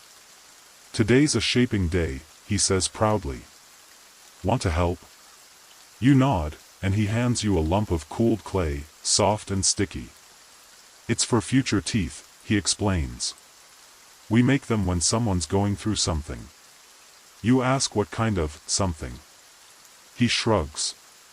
Anything that feels like chewing glass. Apparently, in this village, tooth charms are crafted in advance of change, not to commemorate what's happened, but to prepare for what might. Moving homes. Ending a partnership. Trying a new name. Each tooth is molded to reflect the hope, or fear, of what lies ahead. Your lump of clay turns into a stubby premolar with a strange dent along the side. That's anxiety, the boy says helpfully. Want to glaze it with calm? You laugh, but he's already brushing a pale blue pigment over it with a feather. Nearby, an older woman sculpts a molar with jagged grooves. For the man whose tongue always outran his kindness, she explains. Historians still argue whether these charms were buried, worn, or merely kept close. Some believe they were part of a kind of emotional dentistry, a symbolic way of preparing the mouth for what needed saying, or unsaying. Others think it was simply an ancient version of journaling, but with clay and fire instead of paper and ink. The kiln master, a quiet man with soot-blackened hands, shows you the curing shelves. Each row holds charms drying under soft cloth, some shaped like laughing mouths, others like broken teeth gently stitched back together. A few are barely recognizable, just curved impressions, like size made solid. You ask how many he makes a week. Enough to keep the village breathing, he says. The kiln itself is believed to be blessed, or at least listening. It's built from river stone and faced with a mosaic of melted teeth. Some say that placing a tooth charm into its mouth brings clarity. Others whisper that it consumes what you're not ready to carry. Before long, you're invited to place your freshly sculpted charm into the kiln's waiting chamber. Say what it's for, the boy tells you. It doesn't have to be true yet. It just has to be honest. You hesitate. Then speak. For all the words I still chew before I say them. You set the charm down, and the kiln breathes in. As it begins to fire, you're shown the community chain, a long necklace of fired tooth charms, worn during village decisions. Before votes, disputes, or blessings, it's passed around. Each person holds it, selects a charm that feels right, and wears it for the day. One fringe theory claims that the chain is ancient enough to predate language in the region, that it began as a tactile memory string for pre-verbal rituals. Whether true or not, it feels sacred in your hands. You pass by a small altar set beside the kiln. On it, 3 glass jars shimmer under morning light. One is filled with ash. One with broken tooth charms. And the third, with a golden liquid labeled "Laughter Caught at Noon." No one explains that one. You don't ask. By the time the kiln's fire dies down, your charm has cooled to a soft gray blue. The boy hands it back. Now your words have a shadow, he says. It'll follow you until it's heard. You loop the charm onto a bit of reed string and tie it around your neck. You don't feel braver. But you do feel ready. Ready to speak a little differently. Or not speak, but smile more fully. You've begun to understand that, here, the mouth is more than speech. It's a ritual gateway. A space of transformation. As you leave the kiln area, someone is singing again. Not a lullaby. Not a chant. Just a steady hum with pauses in all the right places. You can't help but join in. And somewhere inside your mouth, the clay remembers its heat. You wake to the feeling of something soft resting on your chest. It's your tooth charm. Still cool from the night air. Still carrying that faint hint of kiln smoke and tamarind truth. Today, they tell you, is a listening day. You don't know what that means at first. But then you notice, the village is quiet. Not silent, there are footsteps, the crackle of fire, the rustle of textiles, but few voices. People nod instead of greet. They smile with their eyes. And their mouths?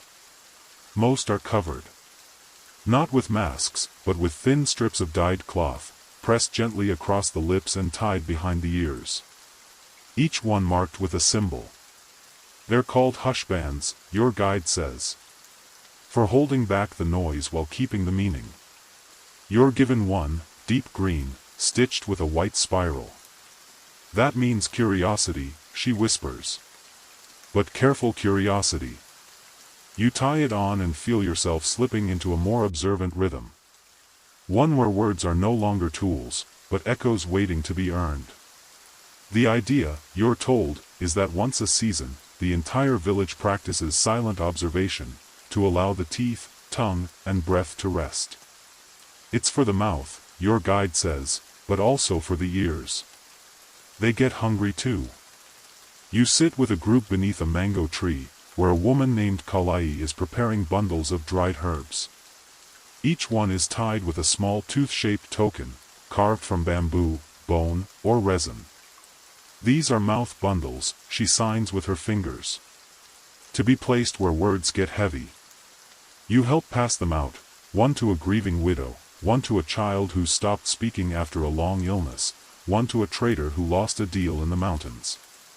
They hold the bundles to their chests, to their cheeks, even to their stomachs. Historians still argue over whether these bundles had medicinal use or were purely symbolic.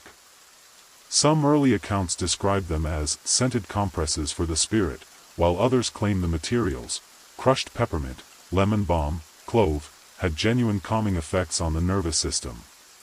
There are even debates about whether the bundles were ever meant to be burned, or only held. You're handed one yourself. It smells like basil and something faintly like warm paper. You tuck it into your sash. In the village center, a large spiral has been drawn into the dirt. It's a listening spiral, a meditative path walked in silence, designed to slow your steps and open your ears. You remove your shoes and join the line. One step. Then another. The hush band over your mouth keeps your jaw soft, your breath shallow. You begin to hear things differently, the scrape of a beetle's legs on bark. The shift of weight in someone's sandals. The distant click of a tooth being tapped thoughtfully. Halfway through the spiral, an elder places something in your hand. It's a flat stone etched with 3 tiny marks, one round, one sharp, one like a wave. She gestures to your hush band, then to the stone. Message received. Later, you're shown the archive of unsaid things. It's a small hut filled with shelves of folded cloths, each one a hush band retired at the end of a listening day.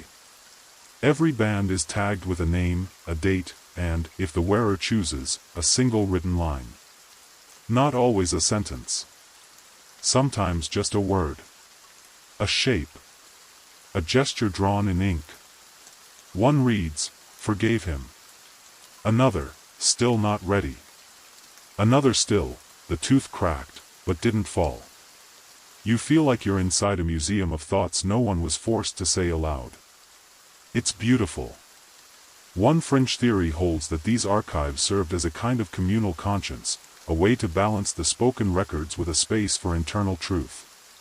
Critics argue that without context, these hush bands are meaningless. But believers counter, that's the point. Not all truths are public. Before night falls, you're invited to release your hush band. You return to the mango tree, where a fire has been lit in a wide ceramic bowl. One by one, villagers come forward, whisper into their cloth, then burn it. Some cry. Some smile. Some just nod and walk away. You hesitate. Then, slowly, you press the hush band to your lips, whisper nothing, and drop it into the flames. It curls. It characters. It disappears. But it doesn't feel lost. It feels spoken. The fire crackles. You smile. And for once, your mouth says nothing at all. The next morning greets you with the scent of smoke and morning bread. Your voice feels different, clearer, somehow. As if the silence you carried yesterday left your mouth more spacious, like a room that's finally been swept clean. Today's ritual is less hushed, but no less unusual. You are taken to the Court of Bites. No, not a place of punishment. Not really. The Court of Bites is more like a forum where misunderstandings are chewed through. Literally. A long wooden table curves under the shade of an enormous baobab tree. At its center sits a large, round stone, smooth, polished, and dented with hundreds of tiny tooth marks. This, your guide says with a grin, is the bite stone. If you can't say it well, you bite it first. The idea is simple. Before voicing a complaint, confession, or correction, a person places their teeth against the stone.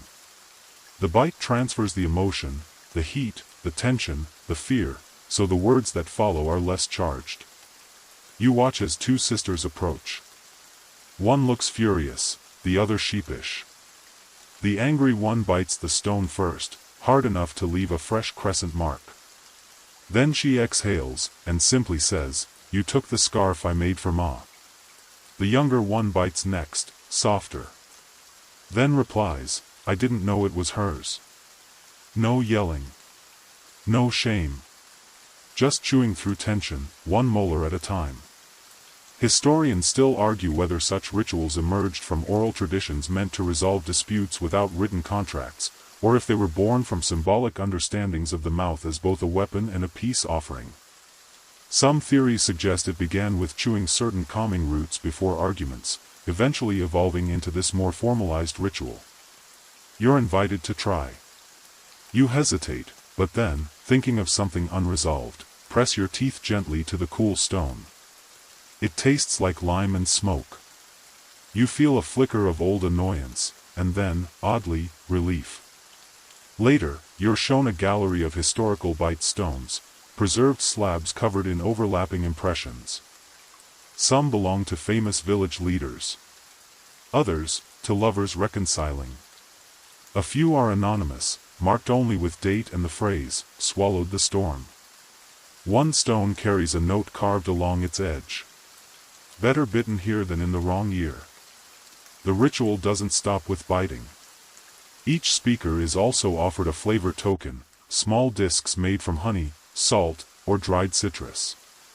The chosen flavor is chewed while speaking, to match the mouth to the message. Salt for truth. Sweet for apology. Sour for confrontation.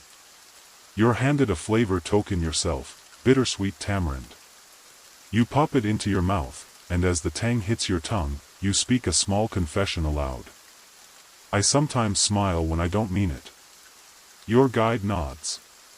Now your smile's got roots. Next, you visit the Garden of Echoes, a quiet space where past utterances are planted. Not metaphorically. Literally. In one corner, a man presses his lips to a dried coconut shell, then buries it in the earth. "My late brother's joke," he says. "Want it to bloom." The garden is filled with plants whose names correspond to emotions: honesty vines, patience bulbs, stubborn-rooted squash. The soil is seeded not just with botany, but with spoken memories. One fringe theory suggests that these gardens were understood as repositories of speech, where the physical act of burying words helped transform grief or guilt into growth. Some argue it's just poetic landscaping. Others insist the plants grow better near buried truths. You're invited to plant something. A woman hands you a dried ginger pod. "For sharpness," she says. "If you're ready to dull it a little." You kneel, whisper a word you've never said aloud, just one, and press the pod deep into the soil. A breeze picks up. A rooster yawns somewhere. You feel lighter. As dusk falls, people gather near a circle of glowing stones. This is the bite-back ceremony, a playful, communal tradition where everyone shares the best thing they almost said but chose not to. One boy stands and says, "I almost told my uncle his breath could melt bark. But I didn't. So I win." Laughter ripples. A girl whispers, "I almost told her I loved her. But the mango fell first." You share, too. Something small. Gentle. Honest. And when the ceremony ends, no one declares winners. Because here, restraint is rewarded. And the mouth is honored not just for what it speaks, but what it decides not to. Back in your hut, you smile at the bite mark on your own charm. A silent reminder that sometimes, peace begins with the teeth. Morning arrives as it always does in the village, slowly, warmly, and accompanied by the sound of boiling herbs. You follow the smell to a shaded veranda, where 4 elders sit steeping what look like bundles of woven leaves in ceramic pots. Each bundle is the size of your palm, neatly tied with string, and stamped with a symbol that resembles a mouth mid-laughter. These are chatter packs, your guide explains. You chew them when your words are too sharp, or too shy. The elders wave you over, motioning for you to sit cross-legged with them. You're handed a small woven pouch soaked in warm water. It's soft, slightly sticky, and smells faintly of mint and cinnamon bark. You pop it in your mouth, press it between your molars, and bite gently. It doesn't taste like anything you've chewed before, part tea, part tree sap, part quiet thunder. Your guide grins. Now, try saying something you usually avoid. You think for a moment. Then, without warning, I don't always like being listened to. The elders nod sagely. Chatter packs, you learn, are part of the village's verbal balancing practice, a kind of gentle oral therapy. Those who speak too much chew them to slow their flow. Those who struggle to speak chew them to coax their voice out from hiding. Some packs are infused with calming herbs. Others, with stimulants. A few even carry mild numbing properties, used during grief ceremonies, so the mourner's mouth would remember to move, even if the heart had stopped trying. Historians still argue whether chatter packs were medicinal or metaphorical. Some think they were simply folk lozenges, others argue they were a highly evolved system of nonverbal emotional regulation. You watch as a woman sits down with her child and places 2 small bundles in his hand. One for the story you told, she whispers, and one for the one you didn't. You chew slowly, thoughtfully.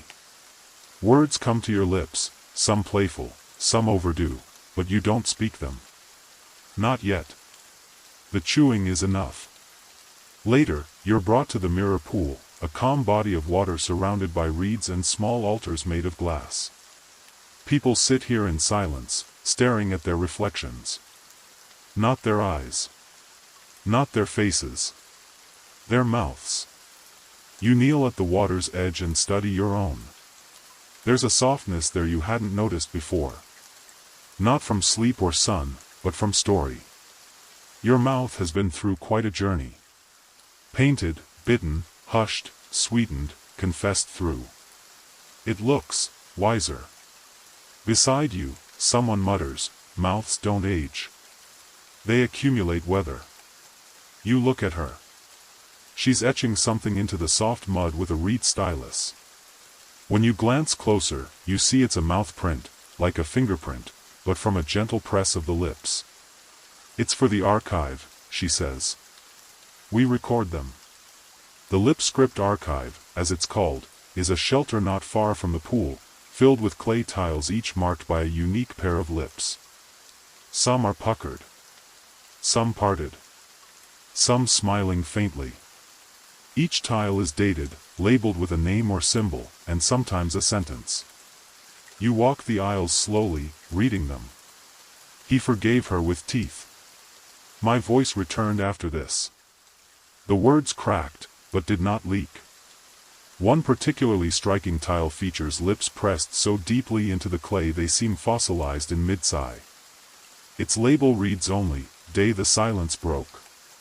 One fringe belief suggests that the lips store spiritual residue, the essence of every word you've said and every one you've withheld. Pressing them into clay is seen as a kind of ritual reckoning. Not for judgment, but for memory. You're offered a slab of your own. The clay is cool and yielding. You close your eyes, press your lips against it, and feel the slightest resistance, like your words are hesitating, unsure if they're ready to be remembered. Then, contact. You pull away, and there it is. Your mouth. Etched in silence. They ask if you want to label it. You shake your head. Let the mouth speak for itself. Night falls gently after that.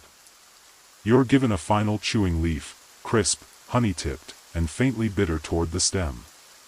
End of day leaf, your guide says. To settle the stories. You chew it slowly as you walk back to your hut, mouth slightly numb, breath warm and sweet. Your smile tonight doesn't come from humor. It comes from weight being lifted. From knowing that, for all your teeth have endured, your voice remains whole. And somewhere inside, that indigo-painted tooth still holds dusk. You sleep deeply that night. No dreams, no rustling thoughts, just a gentle pressure behind your molars, like the memory of a story you've almost finished chewing. By the time you wake, the village is alive with quiet anticipation.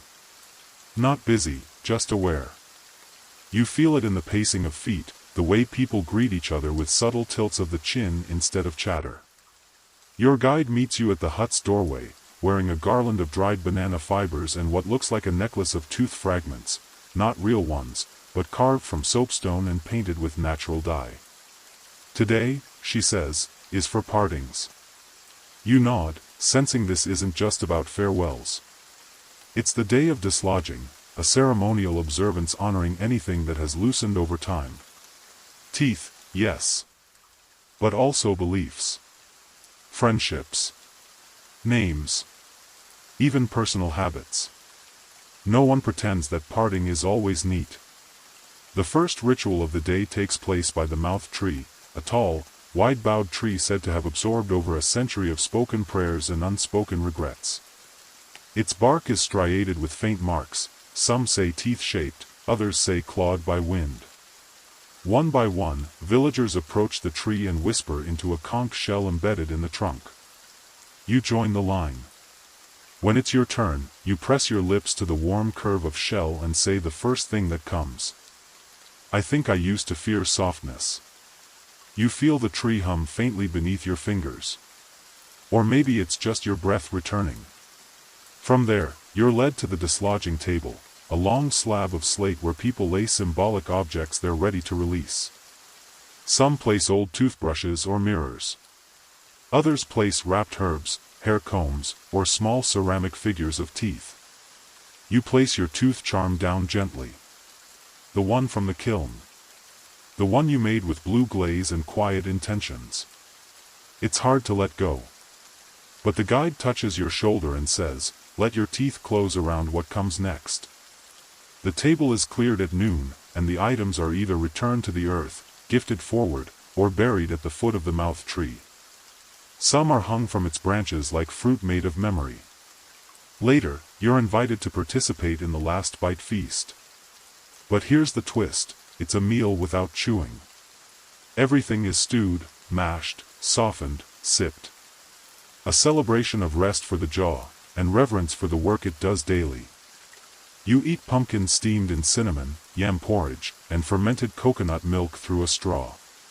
One woman toasts, to the muscles behind the smile, and the silence behind the shout.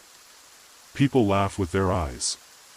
Historians still debate whether this festival arose from practical dental care. Maybe ancient people observed that softer food helped elders retain their teeth longer. Others argue it's a symbolic gesture, a ritual of mouthful surrender. A pause before the next chomp of life.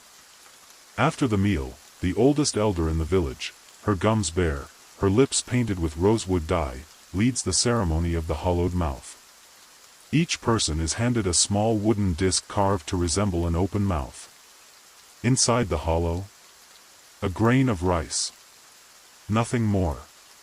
You're told to place it under your tongue and walk the village once, holding silence. As you do, the rice grain becomes everything you haven't said, and everything you no longer need to. By the time you return to the elder, your mouth feels reverent, empty, wise. You hand her the grain. She places it in a bowl with the others. To feed the truth, she says. Even the quiet kind. As the sun sets, you're led to a mirror circle, dozens of small reflective bowls placed on the ground, each filled with water. You kneel beside one. Your mouth, upside down and shimmering in twilight, looks like something ancient. Not tired. Just traveled. You don't need to say goodbye. The village will remember the sound of your voice. And more importantly, it will remember how you listened. As stars begin to puncture the sky, your guide presses something into your palm. A single rice grain. This one, she says, is for keeping. You close your fingers around it. Not everything needs to be spoken. Some things are meant to be carried quietly, just under the tongue. The stars above are slow tonight. Their light doesn't pierce, doesn't shout, it hovers, low and gentle, like someone whispering your name in a dream. You lie back in your sleeping mat, mouth soft, breath even. The wind outside has settled into its favorite lullaby. No drums. No songs. Just the hush of earth letting out a sigh. You feel it in your jaw. The weight of words spoken, and those wisely left unsaid. Each tooth a small ledger of everything you've chewed through, ideas, meals, regrets, hopes. They've all passed through the quiet gate behind your lips. And now, your mouth rests. You remember the kiln. The stone. The hush band. The garden where truths were buried. The laughter caught in a jar. Every ritual meant not to entertain, but to soften. To soothe. To make space for silence to speak. Even now, the taste of that final rice grain lingers, not in flavor, but in feeling. A reminder that the gentlest stories live not on the page or screen, but behind the molars, curled like a sleeping animal. Let the night hold you now. Let your jaw unclench. Let your tongue drift loose. Let every word you didn't say rock you like a tide. There's no need to bite anymore. Not until morning. And even then, only if you want to. The world can wait. Tonight, you've already said enough.